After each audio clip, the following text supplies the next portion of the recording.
ഈ കാണുന്ന KFC, McDonald's, Pizza Hut പോലുള്ള ഏരിയ. അതിൻ്റെ തൊട്ടിപ്പുറത്തേക്ക് കാണുന്ന ഏരിയയാണ് English, Britains, Europes and American sports related സ്കൂൾസാണ്, ഇൻ്റർനാഷണൽ സ്കൂൾസാണുള്ളത്. നേരെ ആ രണ്ട് ബിൽഡിങ്സിനിടയിൽ കൂടെ നോക്കിക്കഴിഞ്ഞാൽ നിങ്ങൾക്ക് അതാണ് ദുബായ് ക്രിക്കറ്റ് സ്റ്റേഡിയം. ഈ സൈഡിലേക്ക് നോക്കുകയാണെന്നുണ്ടെങ്കിൽ ഷെയ്ഖ് മുഹമ്മദ് ബിൻ സായ് റോഡും, അത് വീഡിയോയിൽ കറക്റ്റ് കാണാൻ പറ്റില്ല, ജസ്റ്റ് ആ സൈഡിലേക്കാണ് ഷെയ്ഖ് മുഹമ്മദ് ബിൻ സായ് റോഡ് വരുന്നത്. അവിടെ നിന്ന് ഇങ്ങനെ പാരലൽ നോക്കുകയാണെങ്കിൽ ഹെസ്സ സ്ട്രീറ്റ്, അതിൻ്റെ അപ്പുറത്ത് നോക്കുകയാണെങ്കിൽ അൽഫയ സ്ട്രീറ്റ്, ജസ്റ്റ് JVCയുടെ ഓപ്പോസിറ്റ് ആയിട്ടുള്ള എന്നാൽ യൂറോപ്യൻ ഫ്രണ്ട്ലി ആയിട്ടുള്ള കമ്മ്യൂണിറ്റിയാണ്. ഇവിടെ നല്ല അടിപൊളി ഇൻവെസ്റ്റ്മെൻറ്റ് ഓപ്പർച്യൂണിറ്റി വന്നിട്ടുണ്ട്. എൻഡ് യൂസർ ആണെങ്കിലും അവർക്കും ഫസ്റ്റ് ടൈം ബയർ ആണെങ്കിൽ അവർക്കും പറ്റിയ ഓപ്ഷനാണ്. കാരണം 2080 പേയ്മെൻറ്റ് പ്ലാനിൽ ഈ കാണുന്ന പ്ലോട്ടിൽ ദുബായിലെ വളരെ റെപ്യൂട്ടഡ് ആയിട്ടുള്ള ഒരു ലോക്കൽ എമിറാത്തി ഡെവലപ്പറിൻ്റെ പ്രൊജക്റ്റ് വന്നിട്ടുണ്ട്. അതായത് 14% ഡൗൺ പേയ്മെൻറ്റ് ഇൻക്ലൂഡിങ് DLD ഉൾപ്പെടെ.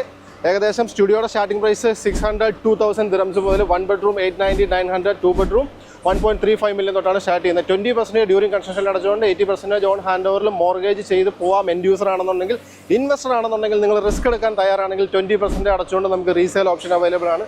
മിനിമം ഒരു 60-70% ഓഫ് പ്രോഫിറ്റ്സിൽ എനിക്ക് റീസെയിൽ ചെയ്ത് തരാൻ പറ്റും. അപ്പോൾ റിസ്ക് എടുക്കാൻ തയ്യാറായിട്ടുള്ള ഇൻവെസ്റ്റർ ആണെങ്കിലും, നല്ലൊരു ലൈഫ് സ്റ്റൈൽ ആഗ്രഹിക്കുന്ന കണക്ടിവിറ്റിയോട് കൂടിയുള്ള എൻഡ് യൂസർ ആണെന്നുണ്ടെങ്കിലും സ്ക്രീനിൽ കാണുന്ന നമ്പറിൽ കോൺടാക്ട് ചെയ്ത് കഴിഞ്ഞാൽ നല്ല കിടുക യൂണിറ്റ് ഞാൻ എടുത്തുതരാം.